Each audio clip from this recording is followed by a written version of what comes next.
السلام علیکم ورحمۃ اللہ وبرکاتہ۔ میری پیاری بہنوں اور بھائیوں، کبھی کبھی ہم سب سوچتے ہیں ہماری دعائیں کیوں قبول نہیں ہوتی، ہماری مشکلات کب ختم ہوں گی، ہمارا نصیب کب بدلے گا۔ یاد رکھیں، اللہ کے فیصلے اس وقت بدلتے ہیں جب انسان کا دل بدل جائے، جب وہ گناہوں سے پلٹ کر اللہ کی طرف جھک جائے، جب رات کے اندھیروں میں سجدے میں رو کر کہے یا اللہ مجھے معاف کر دے۔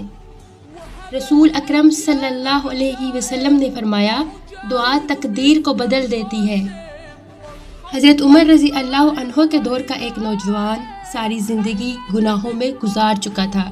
لوگ اس سے نفرت کرتے تھے، لیکن ایک رات وہ تنہائی میں روتا رہا، کہتا رہا، یا اللہ اگر تو نے معاف نہ کیا تو میرا کیا بنے گا۔ اس نے سچے دل سے توبہ کی اور اللہ نے اس کے حق میں فیصلہ بدل دیا۔ وہی گناہگار نوجوان بعد میں نیک اور عزت دار بن گیا۔ اللہ کے فیصلے بدلنے کی نشانیاں کیا ہیں؟ دعا میں خشوع آ جانا۔ سیکنڈ، گناہ کرنے کے بعد دل کا بے چین ہو جانا۔ مشکل میں بھی اللہ پر یقین قائم رکھنا۔ عبادت میں دل کو سکون ملنا۔ پیاری بہنوں اور بھائیوں، اگر آج آپ کی دعائیں پوری نہیں ہو رہی تو مایوس مت ہوں۔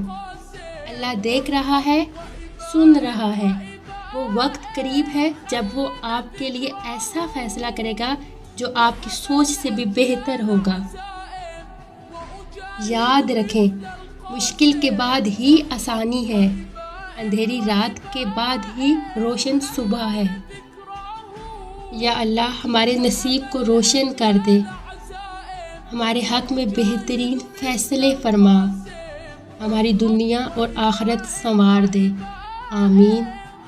اگر آپ کو یہ باتیں اچھی لگی ہیں، اگر آپ کو لگا کہ یہ نصیحت آپ کے لیے فائدہ مند ہے تو خدارا اس کو یہیں روک مت دیجیے۔ ہو سکتا ہے آپ کے ایک شیئر سے کسی کی زندگی بدل جائے اور وہ نیکی ہمیشہ آپ کے نامہ اعمال میں لکھی جائے۔ اس لیے ناظرین، لائک کیجئے، شیئر کیجئے اور چینل کو سبسکرائب کیجئے تاکہ یہ پیغام زیادہ سے زیادہ لوگوں تک پہنچ سکے۔ اللہ پاک آپ کو اس نیکی کا اجر عطا فرمائے، آمین۔ شکریہ۔